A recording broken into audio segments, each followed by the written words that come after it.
Bienvenidos a otro lunes de literatura aquí con el lector anónimo y les voy a ser sincero, yo odio, detesto, aborrezco, no me gusta y no soporto Harry Potter. Sé que para mucha gente es muy importante, sé que mucha gente adora ese, esa franquicia, esa serie de libros, sé que para mucha gente significa muchas cosas y no lo niego, hubo una época en mi vida donde yo era fanático, pero conforme fui creciendo me di cuenta de lo absurdo, ridículo y poco original que era la saga y la dejé y busqué mejores libros y encontré muchos. Y me olvidé por completo de esta saga, entre comillas, porque al final de cuentas está en todas partes. Entonces yo no tengo ningún apego emocional a esos libros. Sin embargo, el día de hoy hablaré de Harry Potter y el legado maldito. Es un libro muy extraño, porque los fans lo odian. Y a mí me gusta, o más bien me agradó. Pero no niego que es una pésima historia. Y es una de esas curiosidades muy extrañas que hay en el mundo literario, porque para empezar no es un libro, es un guión de teatro que ni siquiera fue adaptado a la literatura, simplemente lo tomaron y así lo entregaron. Entonces, un guión, ya sea cinematográfico o teatral, no está hecho para leerse. Al final de cuentas son una serie de instrucciones que se deben de seguir para los actores y todo el miembro del staff, ¿no? Es decir, un, un guión literario, perdón, un guión cinematográfico o teatral en este caso, son solo una serie de indicaciones de lo que luego se va a desarrollar de manera teatral. Y es difícil de leer porque no estaba contemplado para que ese fuera su fin. Y como leí hace poco en una crítica, es una historia incompleta porque al final de cuentas tienes que ver la obra para sentir las emociones reales, ya que en la manera impresa no está pensada para eso. Y eso hace un poco complicado que alguien lo pueda reseñar o criticar o analizar de manera literaria. Si fueras actor, a lo mejor podrías entender esta historia de otra manera, porque como actor estás eh, preparado para leer guiones y saber interpretarlos. Y un lector común, pues no del todo. Y tampoco estoy diciendo que es algo complejo, es decir, muchas obras, como Shakespeare, por ejemplo, al final de cuentas se pueden leer de esta manera. Sin embargo, es hasta que las ves en un escenario, con actores, con los decorados, que comprendes completamente el significado de la obra. Y se me hace raro que no hayan optado por adaptarlo, por hacer una versión novelizada. Y es curioso porque el día de hoy hay muchas novelizaciones de películas y series. No sé si han ido a las librerías y han visto, por ejemplo, la novelización de Star Wars, la novelización de las historias de Marvel, de DC, que era una práctica muy común en los años 80 y 70, hacer libros inspirados en las películas. Porque a lo mejor a mucha gente no se le facilitaba ver películas como hoy en día. O a veces ahí ponían las versiones de los primeros guiones donde explicaban y extendían un poco más la trama. Y me parece curioso que no hayan optado por hacer una versión literaria de esta obra. Y bueno, esto es nada más para dar un contexto de la extraña experiencia que es hablar de este libro, si es que lo podemos llamar así. Y ya enfocándonos, pues la trama de este octavo libro de Harry Potter me llamó la atención porque yo cuando ese libro fue publicado yo me encontraba trabajando en una librería y obviamente lo teníamos en la parte privilegiada, una torre de libros en la mera entrada, carteles y todo. Y sí, había uno que otro que lo iba y lo compraba. Sin embargo, me llamaba la atención que veía mucho hate de la historia en redes sociales. Y eso me hizo que un día yo lo agarrara. En nuestro tiempo libre nos permitían tomar los libros y leerlos. Y me lo acabé en 2 días. Digo, un guión, es una lectura muy ligera. Y no lo encontré tan malo. Sí sí es malo, pero no lo encontré tan malo. Lo encontré muy entretenido. Pero es una gran oportunidad desperdiciada de muchas ideas. Y déjenme les explico. La historia nos habla de los hijos de Harry Potter, mejor dicho, de su segundo hijo, Albus Severus Potter.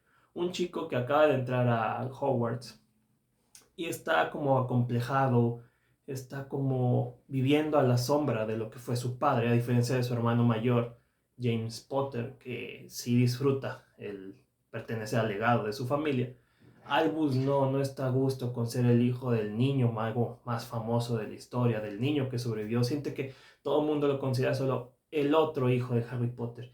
Y eso me pareció interesante porque es la búsqueda de la identidad.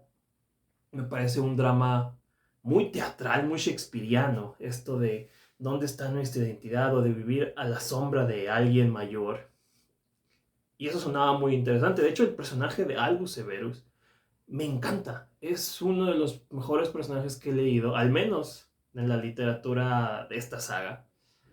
Porque su padre, Harry Potter, siempre me cayó gordo porque era un personaje muy heroico y muy... Digo, sé que era el protagonista, pero era muy perfecto. Y eso es lo que muchos lectores no entienden. Todo lo que hacía mal estaba bien. Por ejemplo, en el primer libro, cuando empieza a entrenar Quidditch, que le dice la maestra, si se suben a su escoba y se empiezan a volar mientras yo no esté, están expulsados. Harry Potter desobedece esta regla y lo nombran el jugador estrella de su equipo y después capitán y después se va haciendo un jugador mega experimental, a pesar de que había roto una regla. Y cosas así pasan a lo largo de los 7 libros, no me lo van a negar. El personaje de Harry Potter está muy idealizado y el personaje de Albus no. Es un personaje como debería serse un personaje en este tipo de libros. Es un personaje con errores, que se equivoca, que tiene miedos, que tiene inseguridades y que esos miedos e inseguridades son lo que lo provoca a cometer más y más errores que luego va a, o debería de enmendar. Entonces el personaje principal me encantó. Para mí es mejor que su padre como protagonista. Y desde ahí ya había algo interesante, al menos algo que me llamaba a mí la atención a seguir leyendo. Y creo que esta obra tiene muchos puntos o arregla muchos puntos que yo le criticaba a la saga original.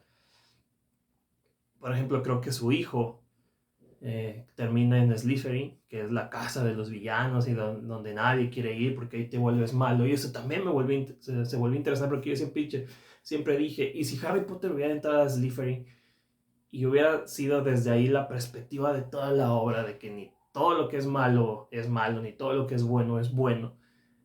Y que Rowling nunca se atrevió como a mencionar, como para ella no había puntos grises en su obra. Aquí más o menos los manejan y eso es lo que me encanta. Otra cosa que también me gusta es la amistad y la relación que existe entre Albus y el hijo de Malfoy, Scorpius, que es un personaje que todo el mundo desecha porque viene de un padre y un abuelo que fueron mortífagos, que fueron villanos, que fueron de parte del Señor Oscuro.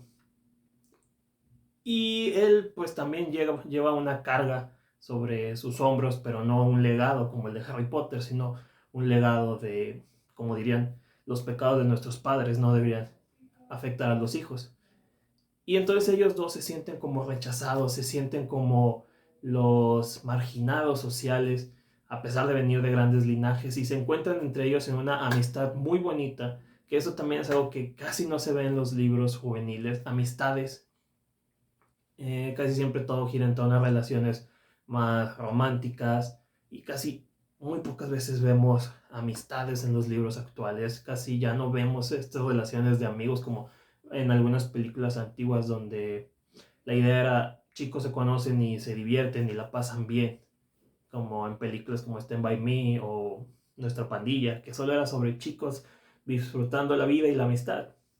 Y me agrada cómo ellos dos se encuentran, cómo ellos dos se divierten, cómo ellos empiezan a interactuar. Y esos dos puntos, la amistad y el protagonismo de Albus Severus, me parecen muy bien llevados.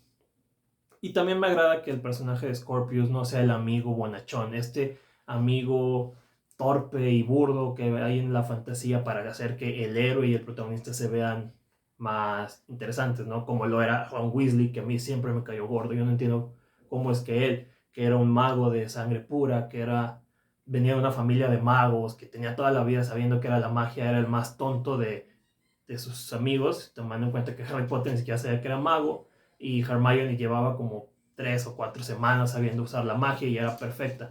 Y eso es lo que nunca me terminó de agradar. Y entonces cambian la dinámica muy interesante y creo que eso mejora mucho de lo que fue la saga. Sin embargo, y aquí empiezan los errores de este libro, la trama es ridículamente absurda, es estúpida, está mal hecha y no funciona en ningún sentido. La historia gira en torno a cómo el padre de Cedric Diggory, este personaje que fue asesinado en el cuarto libro, decide usar un giratiempo, o más bien pedirle a Harry que le dé un giratiempo para viajar al pasado y salvar a su hijo.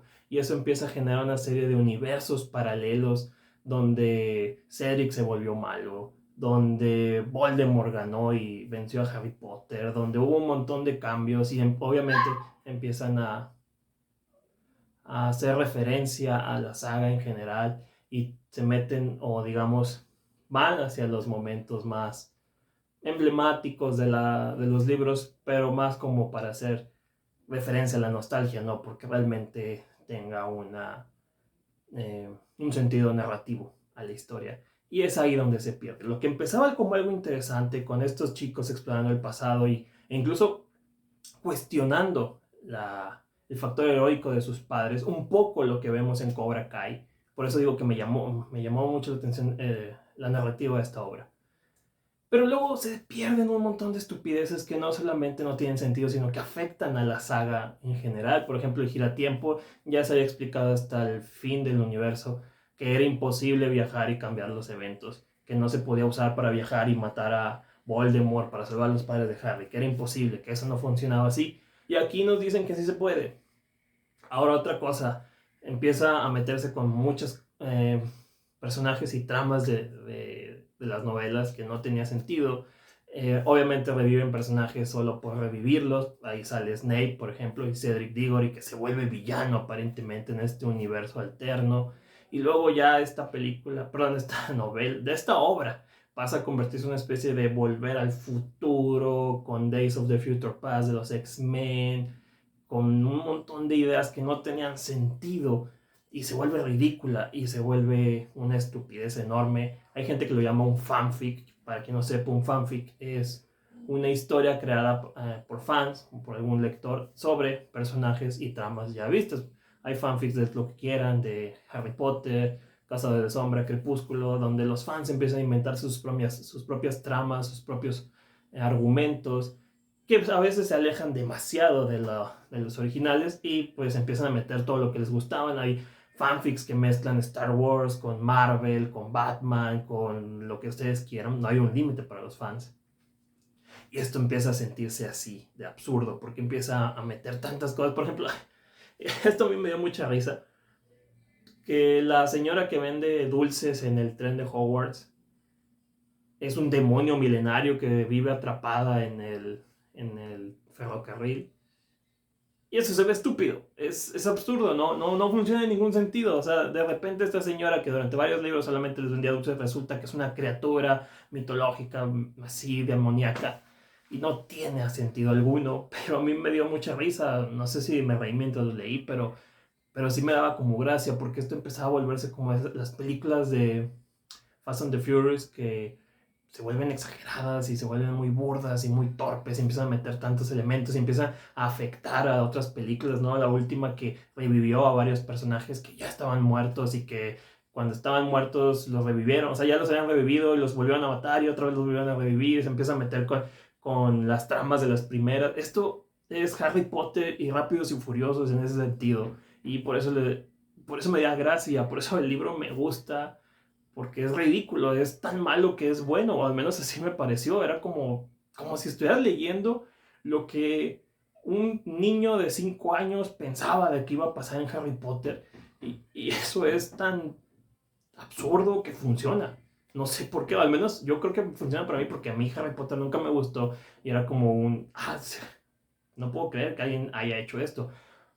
Sobre todo porque es oficial, la autora trabajó en esto. No se sabe bien si ella simplemente autorizó, que le llegaron con el guión y ella lo autorizó, o si ella verdaderamente escribió un borrador y los otros autores, Jack Thorne, que me parece un guionista increíble que trabaja mucho en televisión, allá para Londres, que creo que es uno de los dramaturgos más grandes de la actualidad. Él es uno de los autores y no recuerdo el nombre del otro. No se sabe si ella fue la que ofreció el guión y luego ellos ya lo pulieron, o fue que ellos lo escribieron y ella nada más autorizó. Pero es extraño pensar que esto lo hizo la autora. Es decir, se critica mucho las películas de Star Wars, las nuevas, pero ella no tenía, ya no estaba involucrado George Lucas. Se critica algunos detalles de las películas de Marvel, pero pues Stan Lee no está involucrado en las películas en sí, él no escribió los guiones. Aquí tenemos a la autora autorizando y aparentemente escribiendo y dices tú, ¿cómo es posible que te hayas cargado toda tu trama, toda tu saga, todo tu universo y posiblemente sí estuvo ya muy involucrada porque con las películas de Animales Fantásticos también se está cargando muchas cosas. La cosa más absurda que yo ni siquiera sé cómo a alguien se le puede ocurrir, la hija perdida de Voldemort. Es decir, eso suena como de telenovela mexicana de los 90, una hija perdida que busca venganza por su padre. Eso me parece tan tonto, aunque el personaje de Delphine me agradó, pero sonaba tan estúpido que no sé, les digo, esto es como ver Rápido y Furioso. Y a mí que me gustan esas películas para apagar el cerebro y entretenerme, creo que por eso este es mi libro favorito de la saga. Digo, no los he leído todos, solo leí los primeros tres y el último. Yo Harry Potter lo detesto, no me gusta, me parece estúpido. Y me parece algo estúpido que se tomaba demasiado en serio. Y esto me parece algo estúpido que sabe lo estúpido que es y que por eso funciona. Porque es como una fantasía fanática. Es como los fanfics que existen. Es como escuchar a un niño que no le gustó el final y decidió hacer su propio final y resultó en esta tontera, pero que por alguna razón funciona, tiene gracia. No tiene sentido, pero se disfruta. Y a mí, les digo, me causó mucha risa, me gustó, no sé. A lo mejor era tanto mi odio hacia la saga que por eso me gustó. Pero en general, no sé si se lo puede recomendar a alguien. Los fans lo odian. Y si no has leído Harry Potter, pues no lo puedes disfrutar de igual manera. Si no te interesa el universo de Harry Potter, no lo vas a poder entender ni disfrutar. Entonces no sé a quién recomendárselo. Pero ahí está mi crítica hacia esta obra de teatro, guión, novela, como se le quiera llamar. Es una porquería, sí, pero es una porquería que entretiene. Y es una porquería que por alguna extraña razón funciona y por alguna extraña razón divierte. Entonces, si quieren verlo como una curiosidad que por alguna extraña razón existe, ahí está. Léanlo, búsquenlo, disfrútenlo si pueden y pasen un rato riéndose y burlándose de lo que la misma autora se burló. Entonces, yo los espero la próxima semana aquí en otro lunes de literatura. Ya saben, si el video les gustó, compártanlo, pónganme aquí sus comentarios, si me van a tirar hate, háganlo con buena ortografía. Y nos vemos el próximo lunes de literatura y solo me queda decirles que disfruten de sus lecturas.